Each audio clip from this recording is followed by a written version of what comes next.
It feels like a necessity because the way I experience the world is through vibrational energy, and that's exactly what music is. It's Hmm. vibrating strings, it's percussion vibrations, it's the vibrations of your vocal cords. And it's really, I think, my preferred method of communication where, like, if I'm trying to get a point across to someone, I'll send them a song. I'm really big on playlists, mixtapes, we used to call them. Mm. And as far as like performing, it feels very much like a sacred ritual. It's like an exchange of Mm. energy, it's an exchange of communication, and you get immediate feedback. There's nothing like it when your experience is not in alignment with your environment, right? How Mm. do you tap into those energies? And I feel like you have two choices. One, you enter a receptive state and you look at the messages that you're getting. Like, what does it mean if you're coming into fall when things are supposed to be literally cooling down and you're on fire? You Mhm. can lean into that energy and manifest, like what the world is giving you, even if it doesn't feel like a perfect fit. Mm. Maybe it is.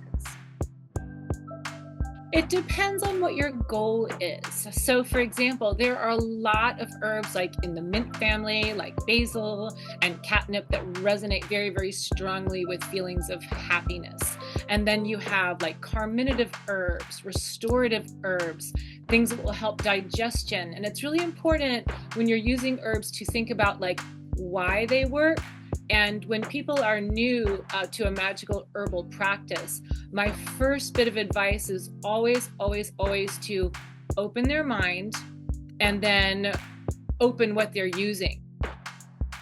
Mm. Like a harvest is definitely an ending, but it's also something that should fuel you, Mm. right? It's a source of energy that you're going to draw from throughout the coming darkness. Welcome to your journey to find true tranquility with the Tranquility Magazine podcast. With your host, Jasmine Maya Roy. Today's episode featuring. You can find more information about tranquility on our website, tranquilitymagazine.com. Today, I am super excited to have Judy Ann Nock. MS is a best-selling author of 6 books on witchcraft, including the Modern Witchcraft book series. Her books have been translated into multiple languages and are enjoyed throughout the world. And Judy Ann Nock is a popular musician in Hoboken supergroup Psych-O-Positive and the Saint Divine. She is a medalist, graduate of Geological Institute of America, a member of Mensa, and appears in the New York Times, Publisher Weekly, The Guardian, and The Village Voice. She lives with her daughter in New York, and a pleasure to have you today. Thank you. I'm happy to be here. So, my first question always, what is your current mantra or state of mind? My current mantra and state of mind is one of expansion, where I'm really trying to elevate everything I do. What that means for me personally is trying to bring witchcraft more into the mainstream, which I've been able to do through some recent appearances at the Metropolitan Museum of Art, the Met Cloisters, San Diego Comic-Con International, New York Comic-Con. So I'm really kind of trying to bring this very private, very spiritual, very sacred practice to the mainstream so that when people hear the word witch, Mm. their default isn't evil, ugly, old green. My highest hope would then be to confuse people. So they would question that. I wonder what that is. It can't be evil, ugly, old, and green. It can't only be sexy siren. That I'm really trying to expand the awareness of that very, very special third thing. It's a wise understanding to figure out, in my experience, when I dabbled into understanding witchcraft more, was more from an idea of what the original word Wicca meant. And I was told that it means a wise woman. And in that perspective, it taught me a lot about the overall understanding of our deeper concept that's rooted into our understanding and comprehension of this overall magical world of witchcraft. So, in your experience, what has set you forward into understanding this realm and called you? I would say very, very early on, to be completely honest, it was reactionary. So I was raised in the Bible Belt in the South, and I was brought up through the Catholic Church, which is very oppressive. The beautiful things I got from that were veneration of the Mother of God Hmm. and the love of ritual. But there was this overlying thought form that because of the fault of a woman, we were not to approach the sacred host, that we were forbidden to experience divinity just by nature of our incarnation. Hmm. And that is something that I have pushed against because it's a false narrative. It's just not true. There's so many realms that I could go into with this a statement of its own because I can sympathetically understand exactly what you're saying. I guess for me, I was always looking when I started my own journey into spiritual understandings, the deeper truth of the validation of women in general, where I found some of the things that were in my sphere of awareness were not really as inclined to validate the ultimate understanding of how powerful, knowledgeable, and skilled women were in the dichotomy of that sector of religion, as you speak, Catholic, Christian. Most of that understanding will pair with the overall arching element of where do women find their power or their ability to transition to have the right to speak.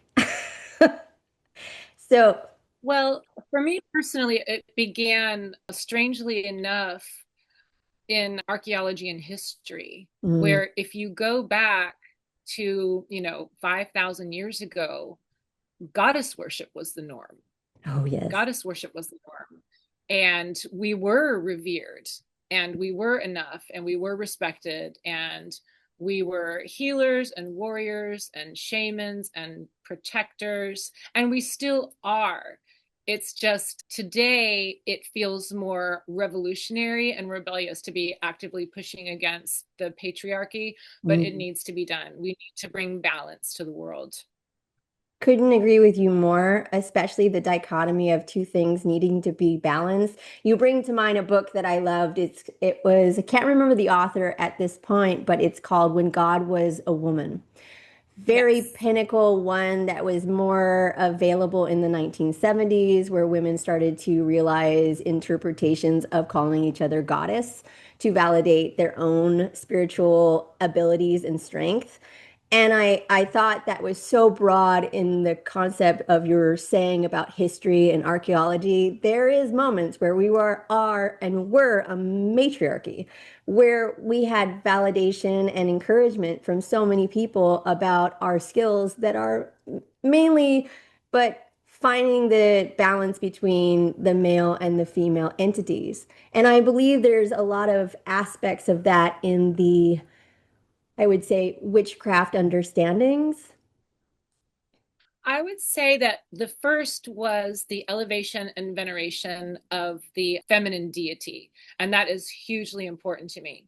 I will say that as I've grown older and accumulated more experiences, I do see a way beyond these very, very gendered representations of spirituality. And Mm, so while I will allow my mind to expand, and I'm like, not everything is polarity, not everything is duality, not everything is equal opposite, but if it helps bring balance to your state of mind, your place in the world, then it has value.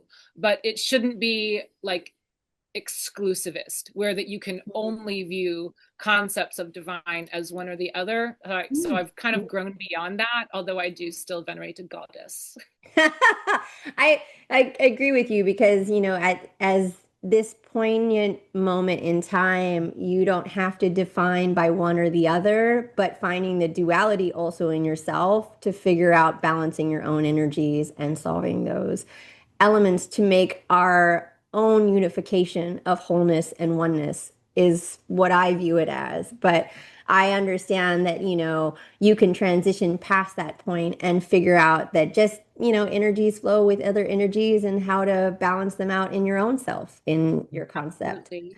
So I have to, okay, so women having the right to speak and to share their truths, I am sure that maybe coming from the idea of your poignant names of two bands that you have, the Psych-O-Positive and the Saint Divine. What great names to have as a band. Oh, thank Bands. you. They are my passion projects. Psych-O-Positive was formed around 2017, so we're going like almost 8 years strong. Wow, congratulations. It started as just like a pickup band for a bunch of friends to get together, and then we started taking poetry and setting it to music, and we've just been like collaboratively writing, recording, performing, releasing. And Saint Divine is my new project that I formed with Will Croxton in 2024. So we're just getting started, and it has taken off like wildfire. It's been very exciting. It's very daunting, like launching a new project, and I'm so happy that it's been so well received. Oh, amazing. Congratulations on both. So give the idea of what genre these will find themselves in. So Psych-O-Positive, we invented our own genre and we call it psychedelic cave punk. I And love it. Saint Divine is completely different. It leans more towards like punk Americana, but Okay. we jump around from different genres. So as a musician, it's extremely fulfilling to have multiple creative outlets. And I mean, it does present challenges with scheduling and all because both bands have 5 members. Oh, So yeah. coordinating is always very exciting. We call that herding cats. I could see that. Yeah, getting very much creative people all in the same place, same time to do their artistic realms can be a daunting task. And I applaud you for being successful in 5 people, including yourself, I believe, in both bands. Yes. So that's the power of 10. We love that number, I but do love that, the power of 10. That's beautiful. Thank you, Jasmine. you're welcome. But I also love the names and the overall concept. And then what is your role in these bands and what is your position? So in Psycho-Positive, I play an electric guitar and I do some vocals, some lead and some backing. So I'm kind of like, I would describe myself as a side player in Okay. that band, which is Hmm. extremely liberating. And Saint Divine is unique because it features dual front persons, which is me and Will. So we do a lot of harmonies, we do a lot of back and forth. It's a lot of fun. I'm having a great Well, I'm that's having the a best. When creativity takes the forefront of enjoyment and, collaboration and working with each other, it is the reason that we all initially get started. But also, if you can keep it going strong, it also is a positive entity that you don't have as much, I would say, expectations on the resulting from it, that it just finds you instead, which is great. It feels like a necessity because the way I experience the world is through vibrational energy, and that's exactly what music is. It's Hmm. vibrating strings, it's percussion vibrations, it's the vibrations of your vocal cords. And it's really, I think, my preferred method of communication where like if I'm trying to get a point across to someone, I'll send them a song. I'm really big on playlists, mixtapes, we used to call them. Mm. And as far as like performing, it feels very much like a sacred ritual. It's like an exchange of Mm. energy, it's an exchange of communication, and you get immediate feedback. There's nothing like it. Yeah, all things have transitioned in every form of musical context in our history of histories and how we found our beat to our own heart rhythm of the dance and everything to be joyous in being alive and here in this moment. So, and knowledgeable of storytellers and all those things are ways of communication because I believe that music has a ability to make you cry, make you laugh, make you deeply emotive, and understand when the lyrics or just the vibration alone will help you process a lot of things on your own or by creating it. It's so true. It's everything. It's memory, it's math, it's emotion, it's universal. There's really nothing else like it.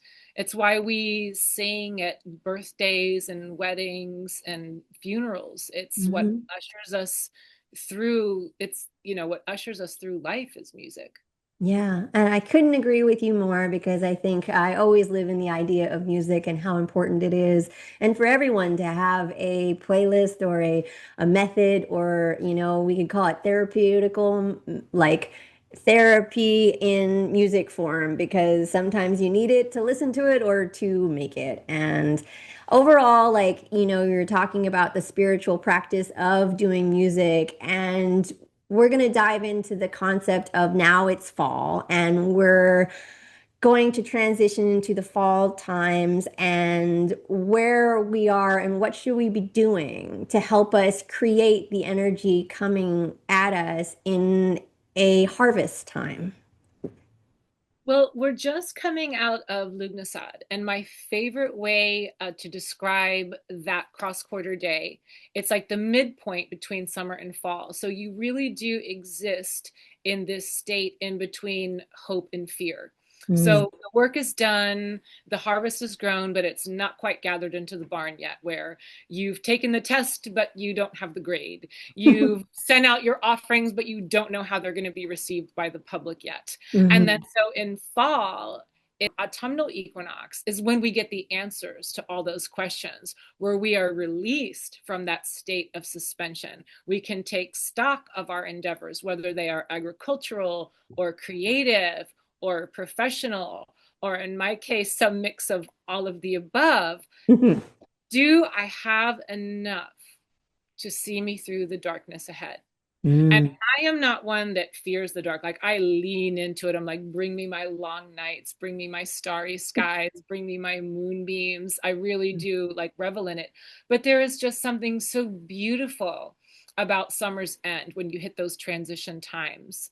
And when we think of, like the changing of the seasons, the autumn leaves, we call that peak, and we make road trips to go see them. We Mhm. revel in the coming darkness. So I think it's like a time to face your fears, maybe think about things in a new way. Mm. Like a harvest is definitely an ending, but it's also something that should fuel you, Mm. right? It's a source of energy that you're going to draw from throughout the coming darkness.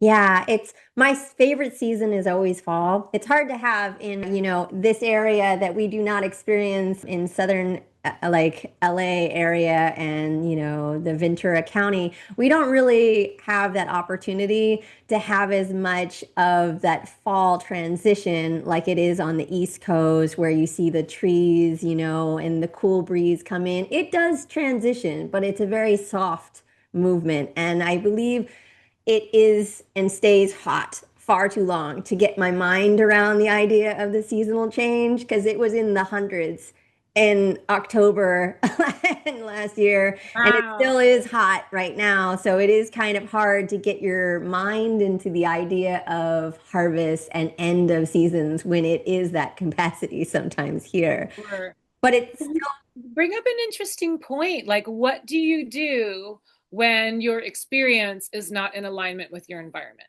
right? How still. do you tap into those energies? And I feel like you have two choices. One, you enter a receptive state and you look at the messages that you're getting. Like, what does it mean if you're coming into fall when things are supposed to be literally cooling down and you're on fire? You Mhm. can lean into that energy and manifest, like what the world is giving you, even if it doesn't feel like a perfect fit, Mm. maybe it is. Good, good suggestions. I like that because it is truth to be in understanding of the environment in which you find yourself and to not, brace for another element when you are here and present in this existence right now, to kind of embrace where you are and how you find yourself to kind of move through those. But here in California, we do have a cycle for most herbalists and agricultural to understand when we have to be mindful, no matter what the weather is, about our crops and our ending of seasons and our growth. And you have a whole book on magical herbs and the understanding of magical herbs. And as a person that I really enjoyed your aspects of pairing the words that I didn't know had a magical meaning and an understanding. So can you give me a couple examples of some magical herbs that would be useful at this time to help with magical practices? It depends on what your goal is. So, for example, there are a lot of herbs like in the mint family, like basil and catnip, that resonate very, very strongly with feelings of happiness. And then you have like carminative herbs, restorative herbs, things that will help digestion. And it's really important when you're using herbs to think about like why they work. And when people are new to a magical herbal practice, my first bit of advice is always, always, always to open their mind and then open what they're using. So, like herbal tea is my favorite Mm-hmm. example. If you take a tea bag and you snip it open and you dump it out and you look at what it actually is, it will be very, very easy for you to tell that this is really nothing more than a beverage. Mm-hmm. But if that beverage helps you and calms you, then by all means use it. But if you're looking to use herbs to change something in you, either to like accentuate your health, restore some vitality, then you have to use much, much greater quantities. You Mm-hmm. have to steep it for much, much longer. And you have to accept the fact that you are creating healing tea, which is a tonic, which is not a beverage. They are not the same thing. It is not going to taste good. It is not going to be delicious. If you, so for example, one of my favorites is chamomile. Mm-hmm. Beautiful. It's yellow and white and sunny and looks gorgeous. And it's used for calming because when it's prepared as a tonic, it is extremely bitter. And Mm-hmm. that is what is going to activate your digestive system that allows you to digest fats a little easier.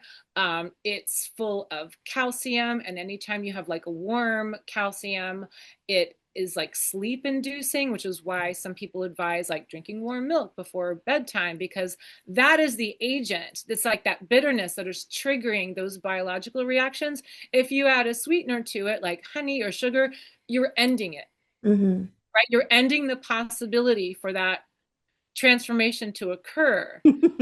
So it's kind of tricky. It's kind of tricky. One thing that I wish we explored more as witches, as scientists, as people, is the placebo effect. That so many Mm-hmm. people are able to heal themselves and they are able to stimulate healing, not because they're ingesting something, but because they have the mindset that what they're ingesting is going to help them because they've undergone this ritual of self-care coupled with the action. Mm-hmm. That to me is magic at work, when you have an intention coupled with an action that produces a change.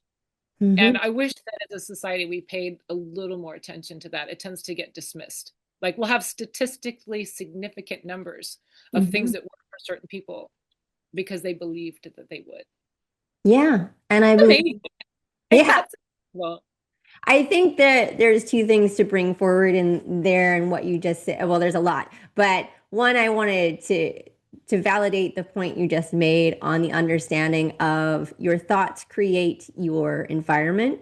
You're also how you heal yourself comes and how you feel about yourself is rooted in the idea of faith and belief.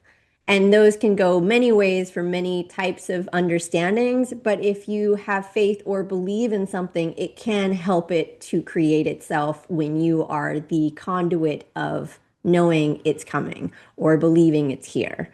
And those are going back to like, witchcraft and magic. You are very right that all things in a religious context also have a ceremony that's involved with it. The energy, the hype. It's like for you being on stage, the energy from the crowd, feeling everybody's, vibration and excitement and enthusiasm is all those ways can create moments of magic in the air or being filled with everybody's excitement to bring forward something like beautiful creation in music or anything else that comes from that. But going back to magical herbs and the idea of chamomile, you're so right that most of the time we go to a store, we want to buy something we think is great, and then you cut it open and you have sawdust of things that would be something amazing. And you're right, because natural herbs are not always the greatest tasting things. That's why you have other elements to kind of make them. Sometimes people do it in a tincture or elixir or some kind of concept to, one, preserve, which we need to be in that preservation stage in fall to preserve what we have grown, to harvest what we have, and to make it last through a cold winter storm. So in that, sometimes you need to be more aware of where you're getting your herbs in order to make them actually work for you. And a prime point that you made on health, because as we transition from fall, we go into winter eventually, and our health is in the forefront of our mind. How do we not get sick? Well, lots of herbs will help us to stay healthy. Mullein for respiratory health, echinacea for health support. But you touched on a couple really, really important concepts, especially when it comes to working with herbs, that there is really no substitution for creating the right environment for growth. Mm-hmm. And if you do cut up in those tea bags, what you're going to find is essentially a byproduct. Mm-hmm. And it's important to remember if you're not growing your own herbs and harvesting and drying, if you are purchasing, that there's a few very, very important things to remember. One is that the herbs will retain their characteristics in life. This means you are looking for color, you are looking for aroma, right? I would say those two things. One of the things that I kind of take issue with is I see a lot of content these days with like aesthetic witches with the beautiful little bundles of herbs drying in the kitchen, which is like heat and light are the two things that are degraded. The fastest, that and like probably moisture, water. So, and those are all things that you find in that environment. So every time I see that, I'm like, no, like that's decor. You know what I mean? Just like the herbal teas are a beverage. When you see the little bundles in the kitchen, that's decor. That is not going to serve you through the winter. So creating the right environment, not just for growth, but also for, and you raised a very good point, preservation. So you don't want moisture, you don't want heat, you don't want light. It's not that hard. Like you don't need like expensive cobalt and amber jars. They're beautiful. They're very, very beautiful. But they're not attainable for everyone. You can get the same effect using like recycled jars and just wrapping them with construction paper, like anything to keep out the light. Drying, I do most of my drying in paper bags. So invert the herbs, tie it shut, give it a little shake, then you can pull out like the cellulose material, and then you have your flowers and your leaves if you're going for flowers and leaves. Other wonderful thing that growing herbs will teach you is how to move with the cycle of the seasons, and that covers everything from when it's time to literally branch out, when it's time to absorb the sun and leaf out, when it's time to blossom, when it's time to shift and let all of that go and send your energy down into the roots. Like herbs will teach you that just through observing them, just through observing their life cycle. They are wonderful partners. Amazing. And it's so true, because once you become someone that's more relatable to the earth that you're existing in and how the seasons transition for plants and animals are more apparent than ourselves, because we have taken ourselves out of the context of flowing with nature in a way that we are more singularity and also working on ourselves in ways that we kind of miss that element of the gifts of understanding how plants will tell you what season it is, no matter if you want to change it or not. It is what it is, and how we have been, we were all gardeners and, farmers at one point in life. And what you say before brought to mind some concept that I understand that I take a moment when I'm having something to eat and I bless the creations that I'm having, because it's important to know exactly what you said. The life that it lived before you got it, it's part of the energy of what you're ingesting. So you would hope for anything that you are ingesting, its part has a great life, or it has sunshine and water and flowing freely in every direction you would want. But it's also the idea of it's part of it and it's part of you now. And blessing things like water and food are important. But going back to the idea of drying, you brought to mind a silly thing that I always think in my mind. It's the basement witches that are the best. Because as an herbalist, you're trained to put everything in a dark In space. the dark. Yes. Yes, we actually, that is the way we preserve ourselves. Mm. That's the And way we preserve our herbs in the dark. So yeah, it's important because, we see all these beautiful elements of drying herbs, and I've seen quite a few on TikTok, and I'm like, oh, that looks pretty. But I was like, I'm with you because I'm highly allergic to mold. mold is the killer. If you see like a speck of mold, there's no like brushing off or washing off mold. Like if you've Mm. done a harvest and you see mold, then you've learned a hard lesson, which is try again next year. Yeah, because There's no such thing as picking up mold. true. And in that, a lot of people are allergic to mold. Mold can be arisen by moisture, as you're saying, and then moisture and sun will create, and sometimes darkness will also create that breeding ground of some kind of bacteria, because we have a tendency to pick our herbs, wash them, and then want to dry them, but not in a certain space soon enough that it dried out enough. And then you create an atmosphere for mold, and it can spread to anything that you have in close proximity, as well as one bag to another, in your saying of that understanding. And, magical herbs are a plethora that you have different names for a couple. Let's mention a few that most people would have in house, like dill or thyme. Yes, I use those a lot. Culinary herbs also have magical properties, so it's great to read up on the lore. I'm very, very fortunate because I live very, very close to the medieval wing of the Metropolitan Museum of Art. Mm. The Cloisters has basically a medieval garden, and so I was able to do a lot of research there.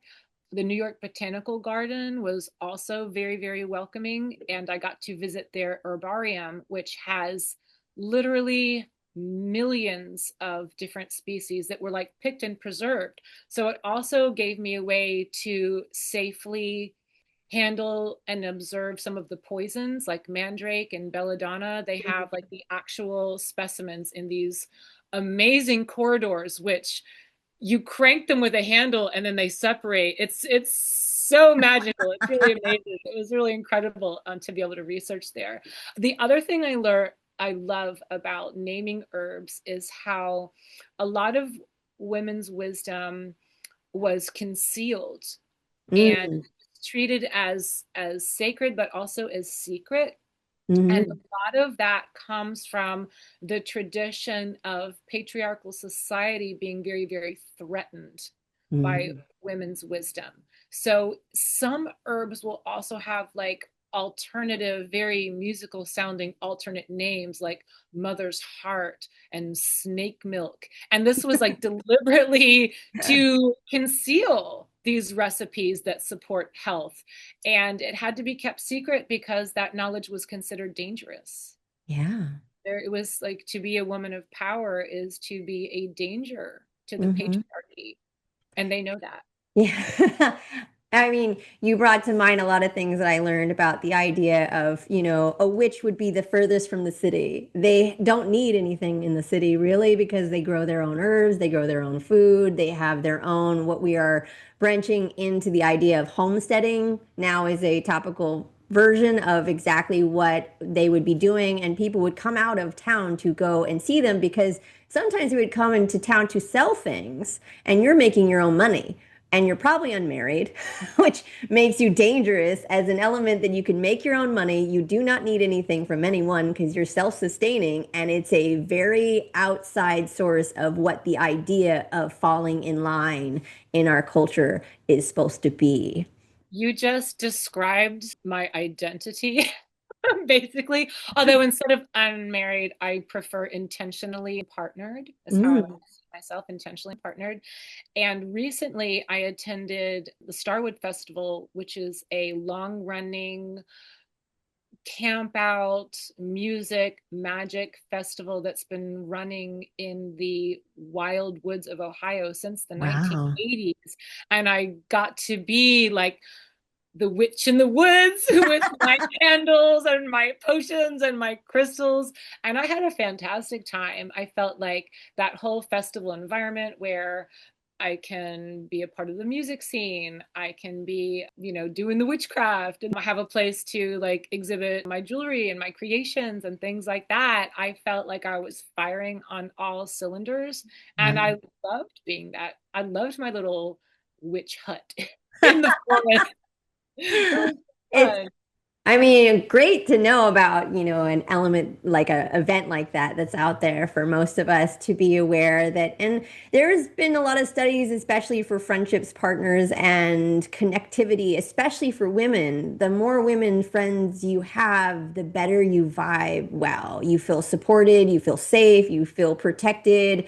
And that is also creation because, in my experience, women have a tendency to communicate on the same level.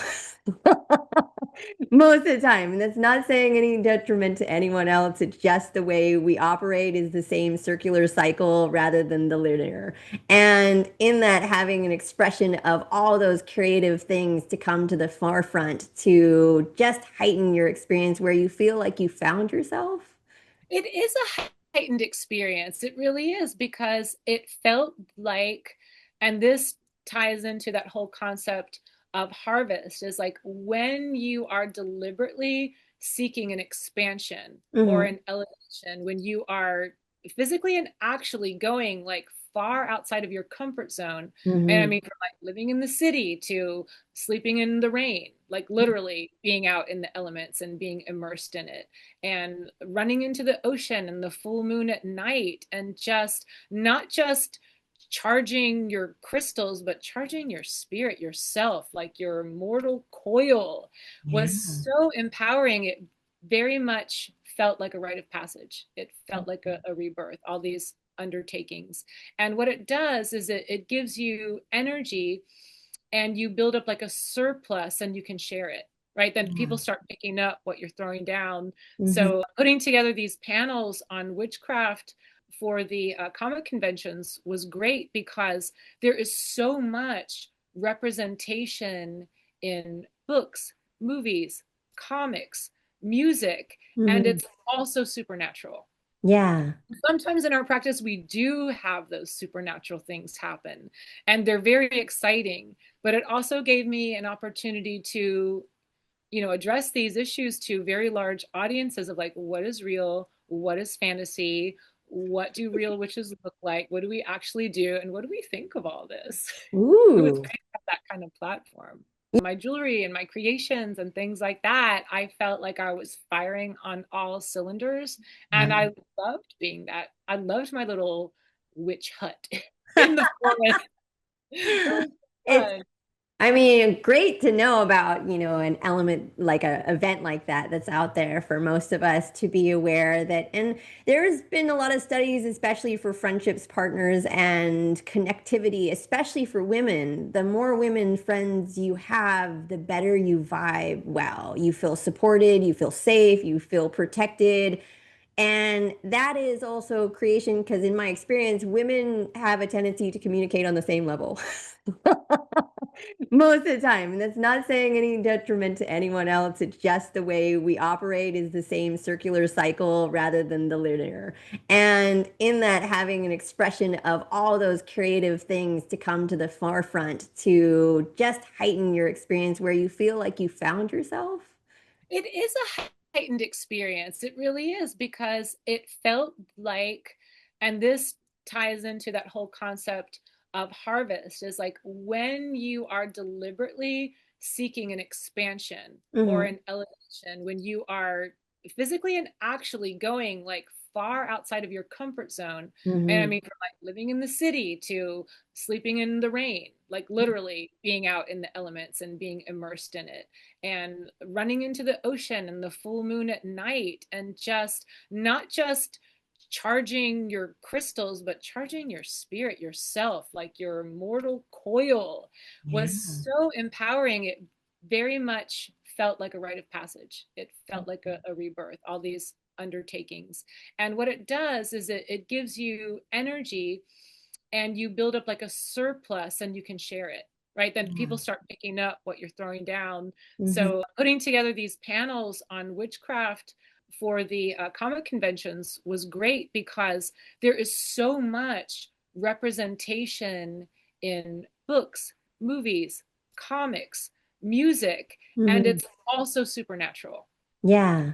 Sometimes in our practice, we do have those supernatural things happen, and they're very exciting. But it also gave me an opportunity to, address these issues to very large audiences of like, what is real? What is fantasy? What do real witches look like? What do we actually do? And what do we think of all this? It was Ooh. great to have that kind of platform. Yeah, to have that open dichotomy that you can understand. And, everybody has a different viewpoint. Throwing back to what you mentioned before, and the idea of even herbs having these interesting names for hiding their powers, it goes back to these understandings that we had at a culture that, we call it energy vampires.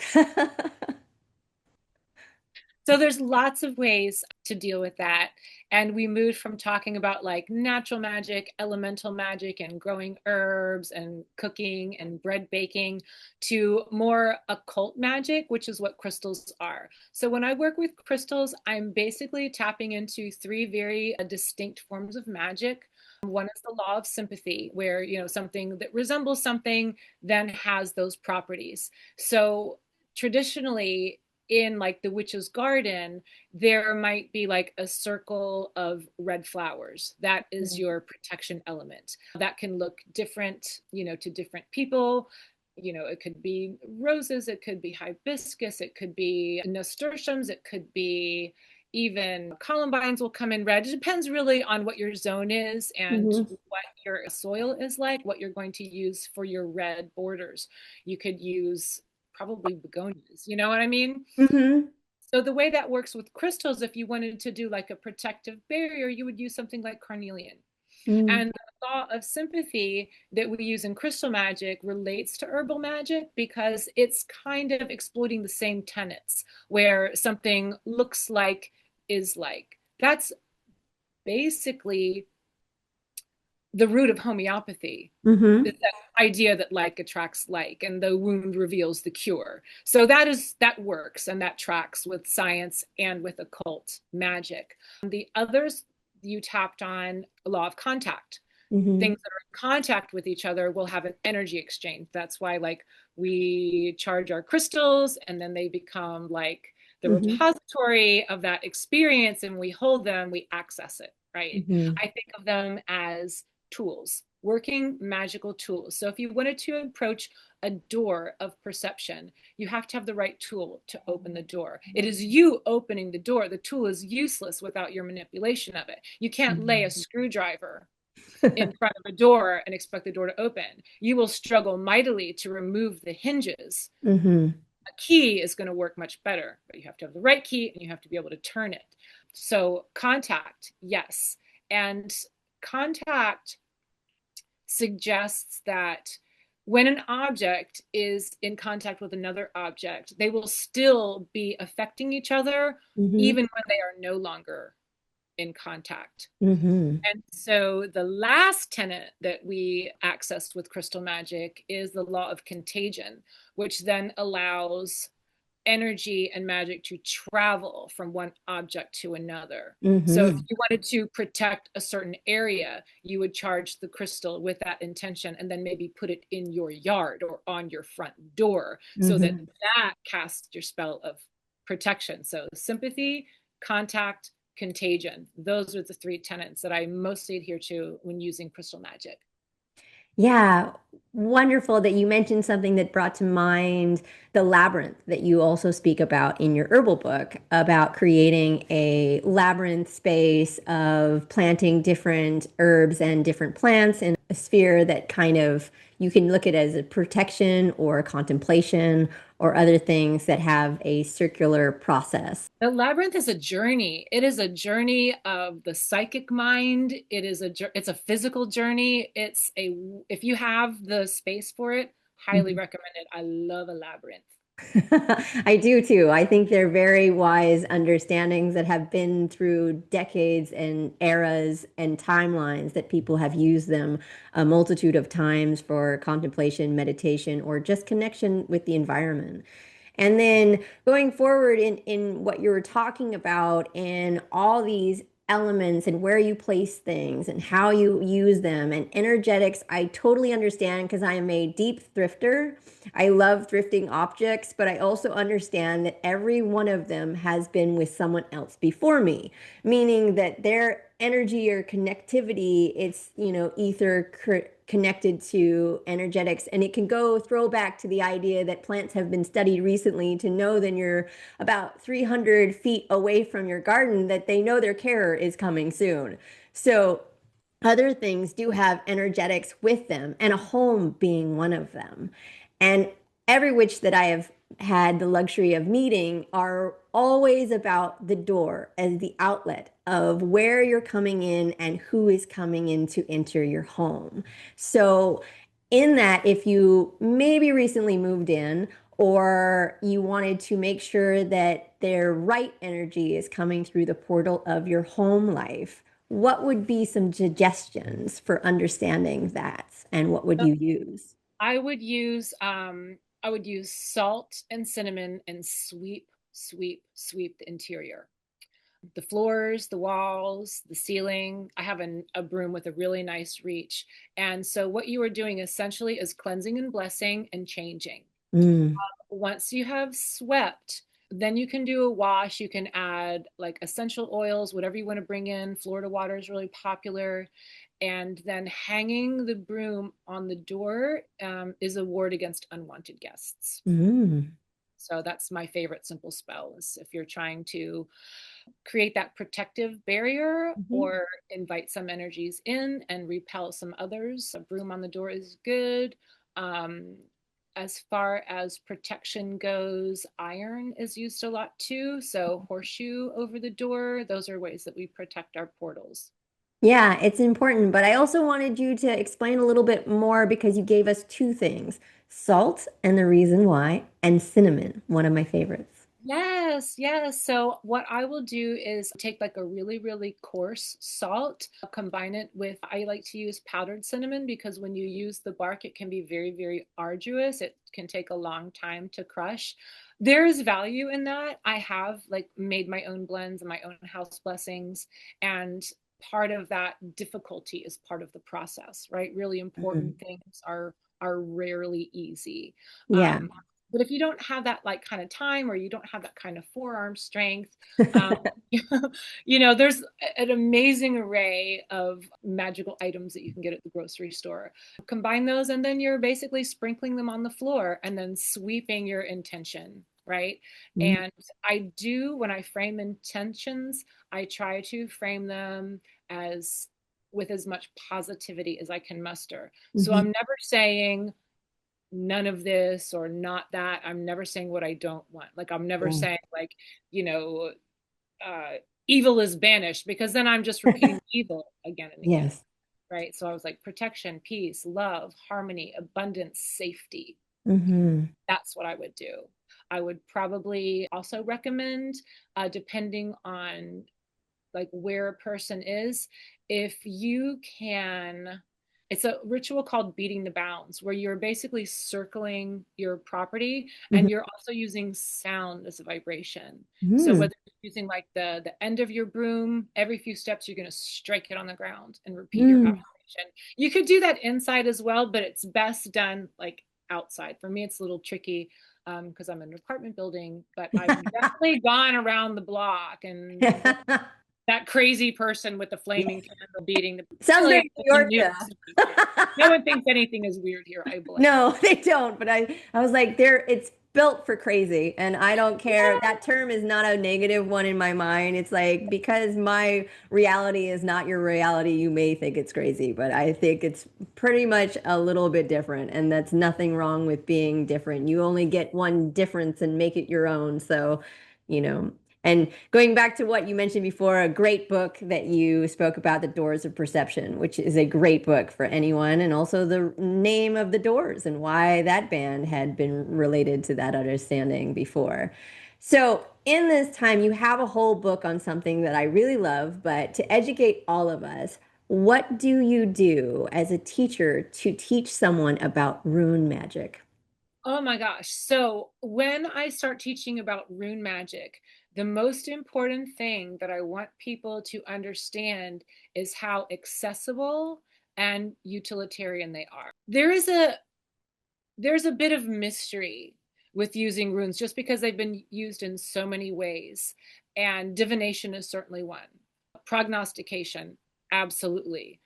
But historically, labeling, Mhm. possessions, property, territory, graves. There is nothing more magical than naming something. Like Mhm. imagine you had like, a wand or an altar and you just have the word altar carved in runes on your altar. It gives it this power. You're like, ooh, what is that? So I do want people to think about language as a technology. Mhm.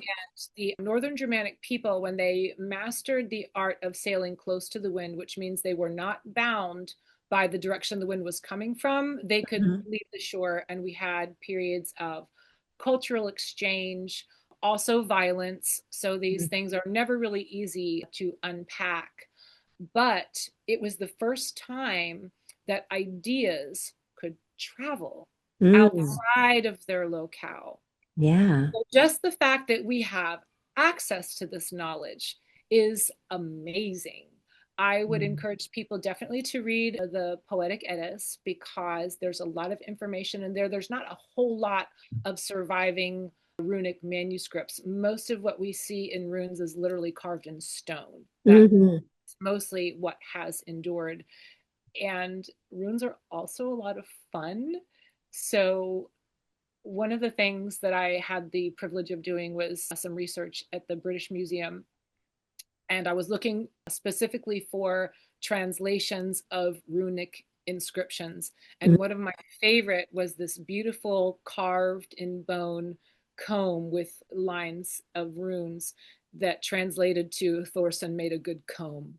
This is just like a craftsperson proud of themselves. It's like when I got like my first P-touch and I wanted to put labels on everything.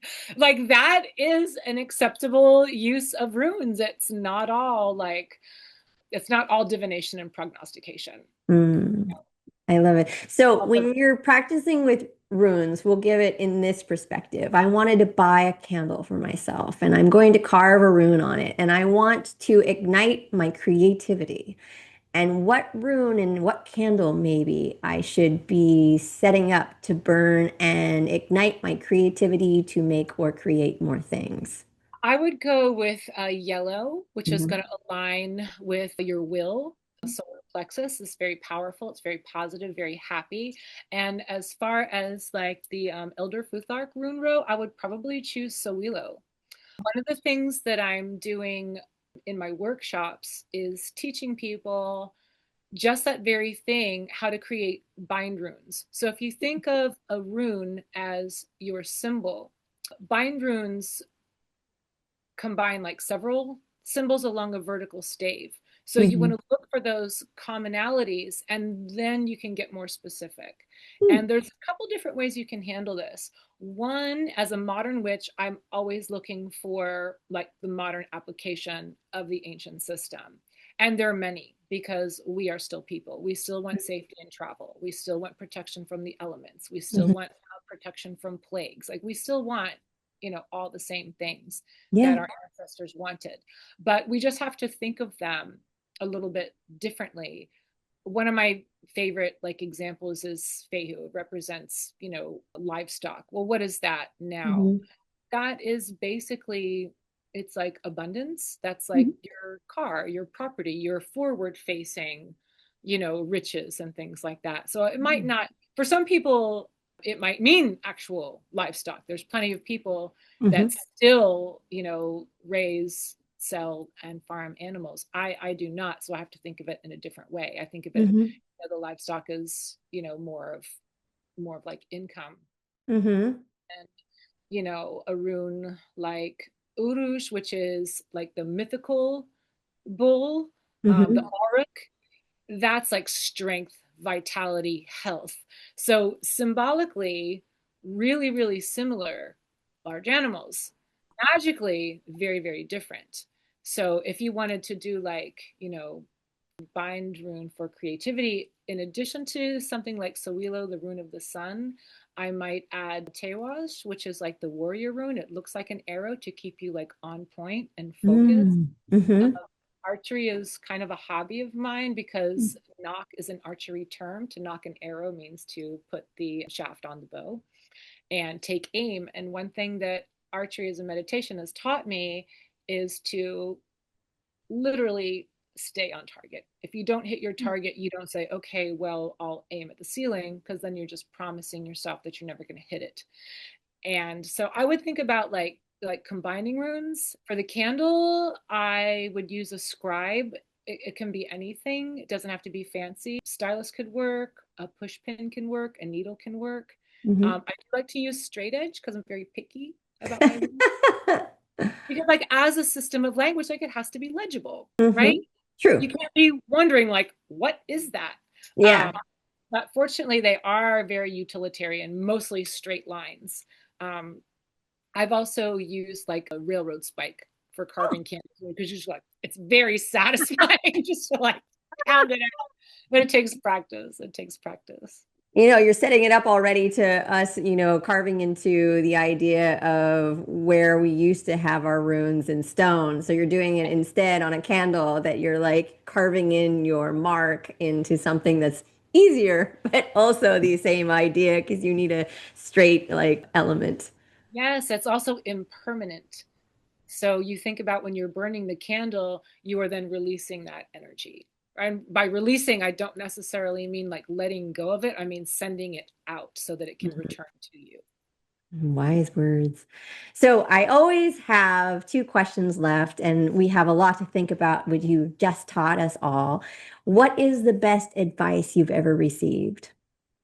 I think the best advice I've ever received that's helped me the most um, came to me from my dear friend Lee Brown. I Mm, was struggling with something professionally, and she told me to reduce the importance. So whenever I come to an obstacle, I try to put it in a greater context and mm-hmm. ask myself, like, why is the feeling, why is the energy surrounding this so intense? Can I reduce the importance enough so that I can navigate this with some clarity? So Wow. whatever you're facing, if you can somehow make it a little less important, whether you have to zoom out and do the will this matter in 5 years, or check your privilege, whatever that looks like for you, Mhm. reduce the importance is probably the best advice I've ever gotten. Yeah, I mean, that one is very profound for me alone to figure out that it doesn't have to be that daunting, but also, the simplicity is still the route to solve to the degree that you want something. But very powerful words. And they sometimes advice always makes an impact that it sticks. I found it helpful. Like it really did help me. San Diego was a perfect example. I was sitting in the conference room where my panel was going to be presented because I wanted to acclimate to the space. And Mhm. what I saw was a couple back to back, really poorly attended panels that made me feel really bad and made me feel that mine wasn't going to be very well attended. And Mm, so once I was like, well, it's not that important. What's important is that I got here. mm, What's important is that I'm giving this platform to other people and I'm not in control of the mm. out. I can't put all this importance on things that are outside of my locus of control. And then the place was packed. So You put it out there. You got That's it. really thrilling. I was like, what? It was Yeah. a really good experience. But I had to get through that lived experience of feeling as though it wouldn't be successful because I put that on myself based on my observations. Wow. So what happens in one instance has really no bearing on the next. Hmm. It really doesn't. It's not that important. Yeah, I love that story to kind of relate what you've just created in your abundance of people coming forward when you needed them, that you didn't feel depleted by other people not having as much attention or enthusiasm for what you're going to transpire and teach them. So, my last question is always, what is the best takeaway from the hardest lesson you've ever learned? The best takeaway from the hardest lesson would be there is no wrong way to plant the seed. Hmm. We've talked a lot about creating environment and nurturing herbs, but if you just allow yourself to start, it doesn't matter if it's upside down or sideways, this depth or not depth. Like if you can just start, you're going to be okay. If you don't start, nothing's going to grow. True. Everyone gets very hung up on the idea that they don't have a green thumb and how do I, work with plants? They're all going to die. And they already put that forward. And then you have to start somewhere. If you kill the first crop, you're just in your beginning stages that you can learn from the idea that eventually you will have a plethora of things to pick and choose from. But it always starts with forcing yourself to actually make the try. And if you do that, that's willing enough to understand your inabilities and use them to grow and learn better, that you have a better resource in the future when you want to grow and plant more things. So I applaud all of your work. You have so many books to check out. Judy Ann Nock is a MS and bestseller of over 6 books on witchcraft, including the Modern Witchcraft book series. I love all her inspiration. She's featured everywhere. You can find her links in the bio. Check her out and be in touch for the idea of her teaching and her events coming out soon. Thank you. Thank you for tuning in to the Tranquility Magazine podcast. Please subscribe and add your questions to our Q&A. We want to give a thank you to our team for their effort in creating every episode and our content at tranquilitymagazine.com.